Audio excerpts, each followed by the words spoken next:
Okay, I think you guys can see me. I don't know. We're just gonna work with it here. I've tried to restart this video like 4 times. Welcome back, guys. It's me, Lynn the cosplayer, and I'm here again to do a helpful video for you guys out there that are wanting to make a costume and may need some assistance on this lovely topic that you probably see above.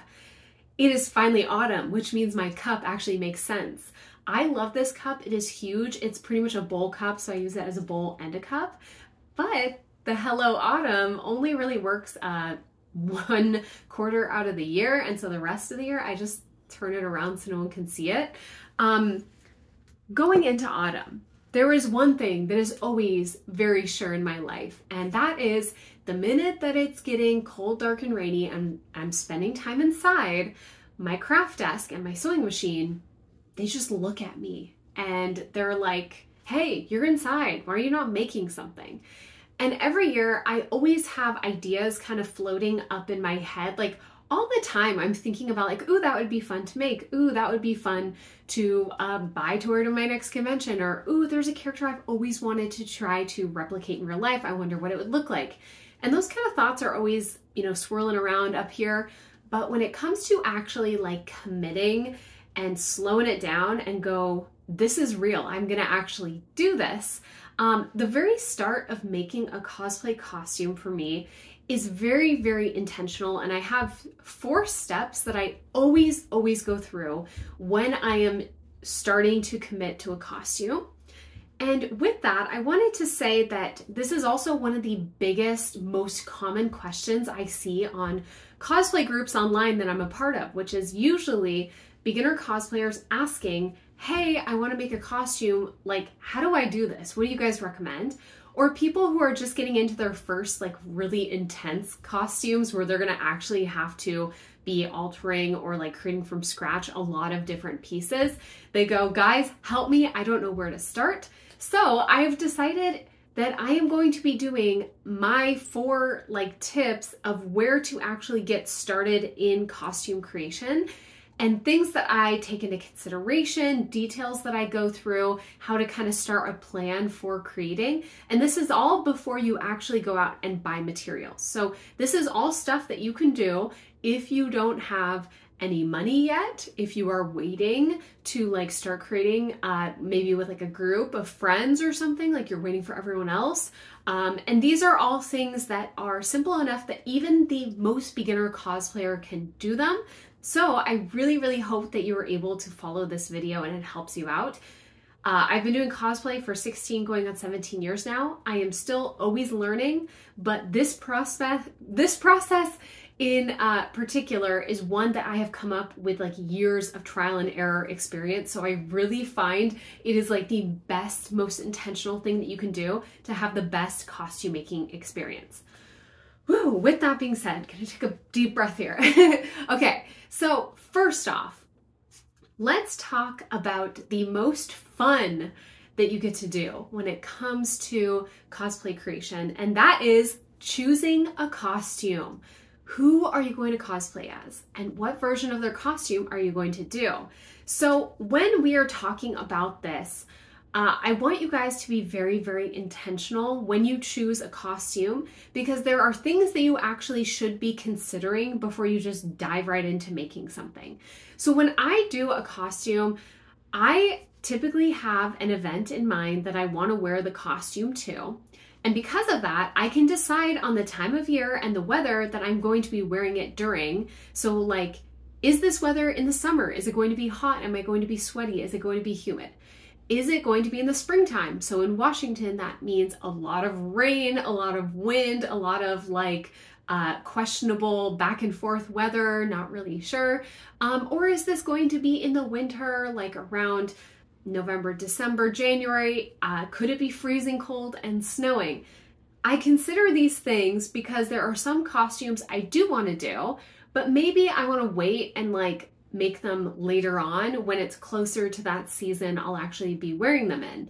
So like right now we're going into a season where here in Washington State it is going to be pretty cold, pretty rainy, like gross weather.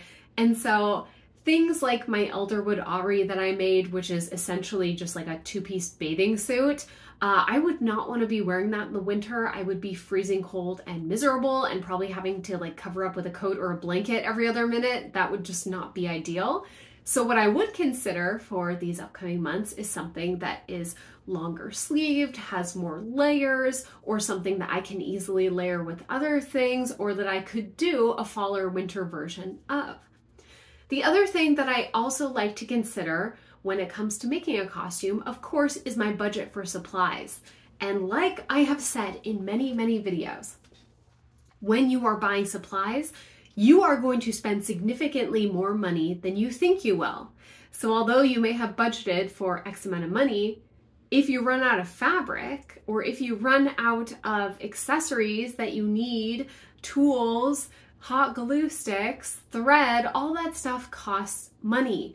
And there's kind of two different ways that I budget for costumes. I either start it way in advance so I have lots and lots of time to buy things. Like, guys, wigs are expensive. Having to buy a wig on top of all of your costume making supplies, oh my God, it makes my head spin sometimes. So a lot of times I'll start a costume ultra early.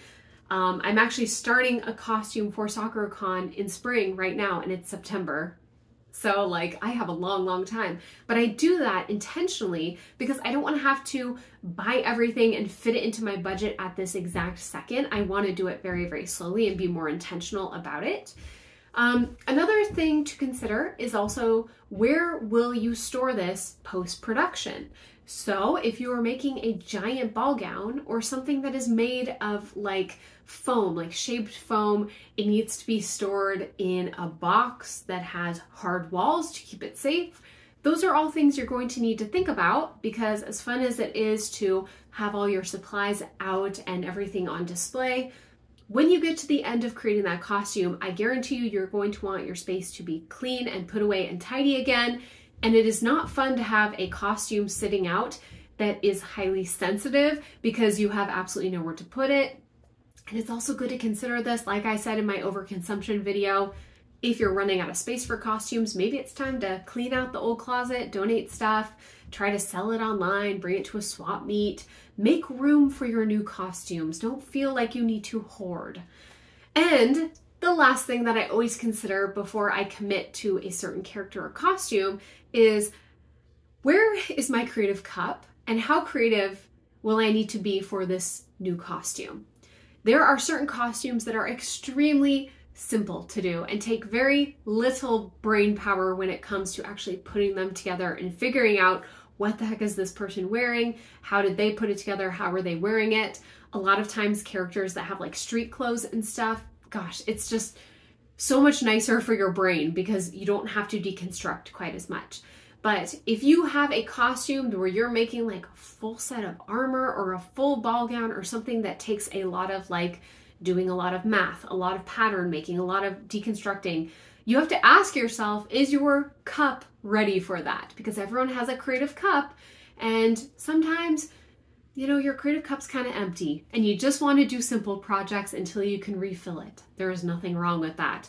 And that is a big question I always ask myself, and I try to be a little more honest with myself when it comes to making things. So, as you can see, there are just a lot of things to even consider before you decide if you want to do an Avatar: The Last Airbender character, or you want to do a Halo character in full armor, or you want to do, you know, a cartoon character. There's just a lot of different things. So once you have decided, like, okay, my costume is going to be in the summer, which is great because that means I don't need to worry about being too cold. I have a pretty good budget for supplies right now, and I know about how much it's going to cost. I know where I'm going to store it. I have room for it, and my creative cup feels like it's the right fill amount to do this sort of project. Now it is time to commit to that character. Now, once you have committed to the character, there is part 2 of what I always suggest doing, which is getting references. So I honestly don't know how cosplayers make costumes without very clear references, because when you are putting together a costume, there is so many details to consider. Now, what I suggest is, first off, getting the highest quality screenshots. If you are doing like a character from a video game, you could even take pictures with your phone while you're on the idle screen or while your character is idling. If there are pictures online, like actual in-game or in-movie or in-anime screenshots, trying to get ones that are really good quality, like they're clear to see and easy to print.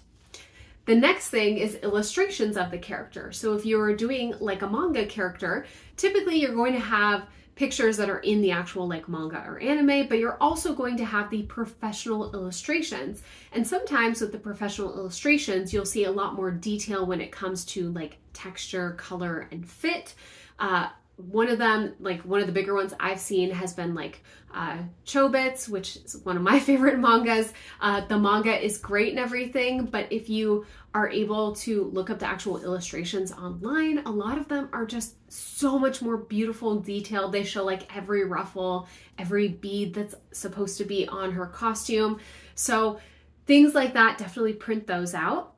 And then the other thing that I also recommend is looking up people who have already cosplayed this costume so you can start to pick and choose things that you like versus things you don't like. So I see this as a great way to get references from people to see what something would look like in real life versus just on a piece of paper.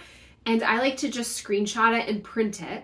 And once you have all three of these things printed out, you're going to have your high quality screenshots, you're going to have illustrations, like professional illustrations of this character, and then you're also going to have other cosplayers' versions that they have already done. And once you look at all these things, this is when you can actually determine what you want to do. Because, like I have said, there is a lot of discrepancy when it comes to how a character is designed. Even in video games, you'll notice like the actual little movie features or mini films versus what they look like in-game, totally different things. You have different colors, you have different fits and styles of the exact same outfit, sometimes different lengths. And so you just want to have everything out kind of in front of you so you can observe everything. Now, the third part is going to be extremely, extremely essential. And I want to show you guys actually an example of one that I've recently done.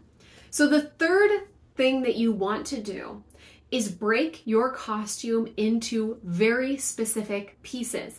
And when I say pieces, I mean putting together what is attached to what is freestanding, and how do things actually go onto your body. So are there zippers, buttons, laces? How will you get it on? Do you need to put it over your head? Do you need someone to help you put it on? Or do you want to do it in all one piece, which is also an option. There's a lot of like optical illusions when it comes to cosplay. What I like to do when I am deciding how I want to wear a cosplay costume is I try to look at items of clothing that are similar to what I am trying to make. So in this case, the costume I'm currently working on is actually Odette from Swan Princess, the 90s movie from when we were kids. And I love her outfit so much. One of the things that I ran into when doing the design for her outfit is I was like, I know this is based on kind of like princess gowns and dresses. So how do I actually want to wear this? I don't think I want to have it all as like a one piece sort of dress, but once it's on, I want it to look like it's one piece, kind of like an illusion of some sort. So I decided to actually look up on the Simplicity website, so the website that makes patterns, and look to see what princess dresses they already had. And then all I did was download that picture into Canva, which is a great editing tool online. I think it's like $10 a month, and it comes with so many ways you can edit things. And as you can see, I just used the drawing tool online and I drew over the Simplicity pattern. So it's the same pattern that they have, but I have kind of done my own little detailing of how I would actually break down this specific costume. So as you can see, for the top, I drew in where I want to have seams that are different. I drew in how I want to make the sleeves different so it's easier to see. And as you can see, the top and the bottom are two separate pieces. So the top, I want all of that to be attached together, even the waist band that comes down, like that sash, I want it to be attached to the top. The reason why I decided on that is because I don't want it shifting around, and I want it to be sturdy. I want it to be like something I don't have to worry about. This takes a lot of trial and error when it comes to doing cosplay to learn about these things. And one of the things you'll learn is the more pieces you have, the more room for error that ends up occurring. So a lot of times it's good to have different pieces that are actually glued or sewn together, so you don't have to worry about it shifting on your like waist or on your arms, things like that.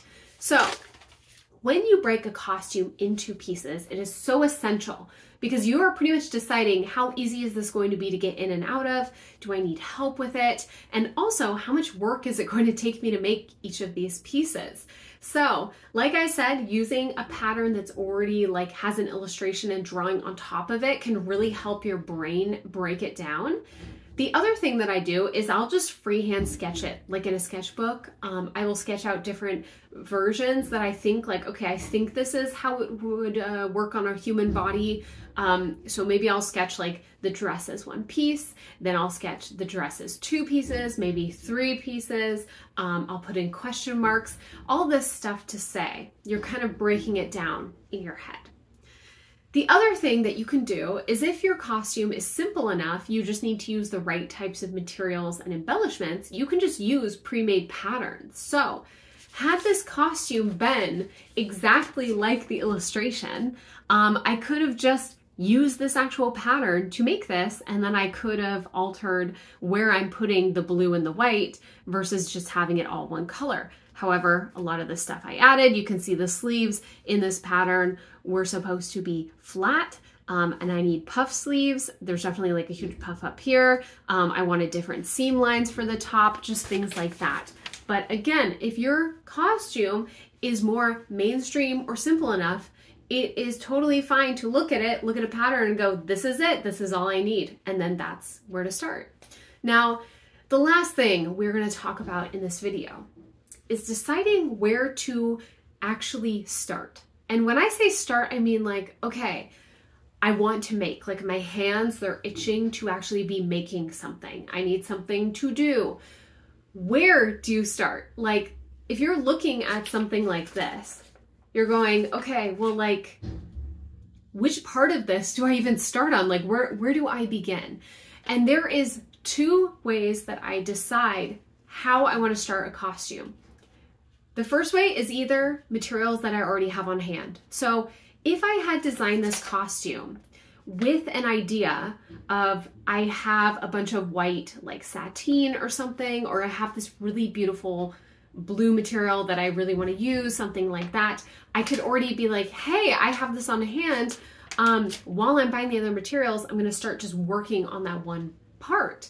Because if you already have it and you have the sewing materials, whatever you need, you can just start on what you currently have enough of to get started. Wow, I said start like 20 times.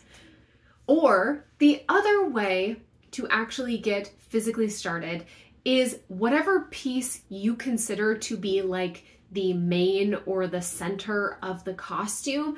That is usually what I advise people to start with.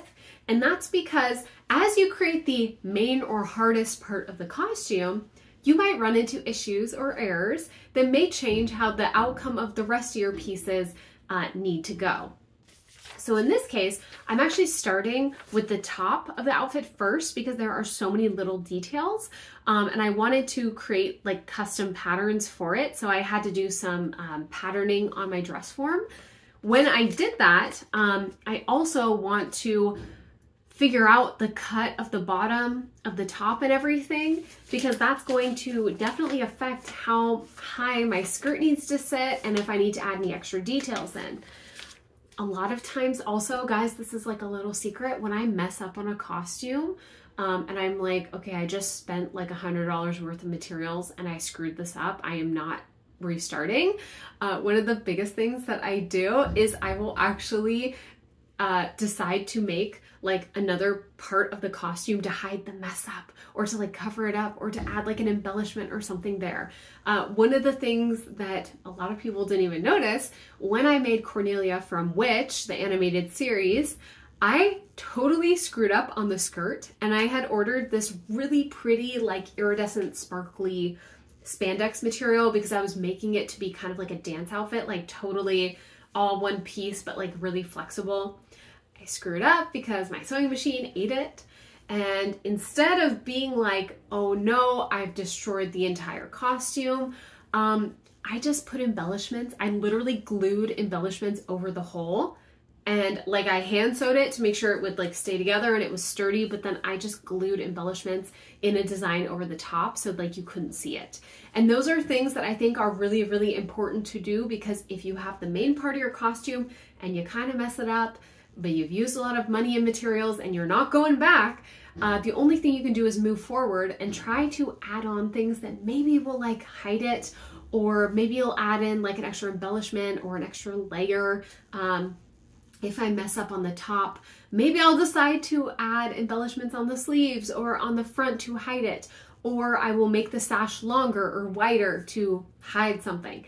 So yeah, there's just a lot of little details, but I really hope that this video helps you guys, because I do know making costumes and cosplay is one of the most intense things you will do. There are so many little pieces. There are so many things that you have to think about. And one minute you feel like you've finished the costume and then you realize, oh my gosh, there's still like a whole nother part of this, or it just keeps going on forever and ever. But I can tell you guys, really, if you do these 4 things before you start, it will guarantee you having way better success in finishing the costume, feeling good about it, and just having a way easier going time. There is nothing like starting a costume, having it finished 3 or 4 months later, taking your time, feeling really good about it, and not feeling stressed and needing to con crunch or have to rebuy all your materials later. And like I say, I will be back on to do more videos, and one of the things I'm going to be doing is talking about making costumes and a lot of stuff people don't necessarily know about it. So I hope you come back and watch it. With that being said, I hope you guys have a really good start to autumn. Get all the pumpkin spice lattes out of your system, go outside, walk in the leaves, and you know, comment on this video if you have questions or comments. And yeah, I'll see you guys later. So bye.